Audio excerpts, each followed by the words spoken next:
How everybody doing out there? My name is Prentice, and I was just coming up on here real quick to make this video. What I wanted to address today was the idea of acknowledgement and knowledge and understanding of what the horrible, violence and atrocities and actual death and things that our ancestors dealt with during enslavement.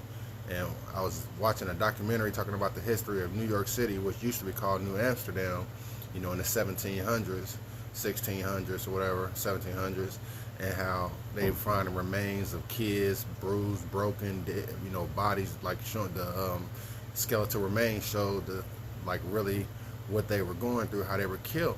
And they were commodities: tobacco, coffee, sugar, cotton, all these things. New York City was only second to Charleston, South Carolina. And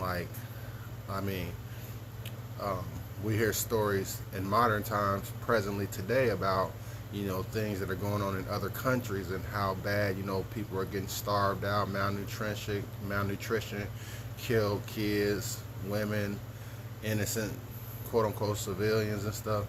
And it's like we're told to acknowledge and understand that those are messed up things that are taking places in other parts of the world, while cognitively or cognitive dissonantly ignoring what has already taken place, what our ancestors are really thinking about it and understanding it and comparing it to today, just as things that are going on today are going to be compared 100 years from now. People will say there's those stories of wars between these countries and what took place with those people. It will be documented in history, and they'll talk about what happened and stuff like that. But what I'm saying as a black man is that I don't really think people are talking about what took place with our ancestors of African descent, those enslaved here in this country in the 1500s, early 1500s, not 1619, not 1865, not 1960,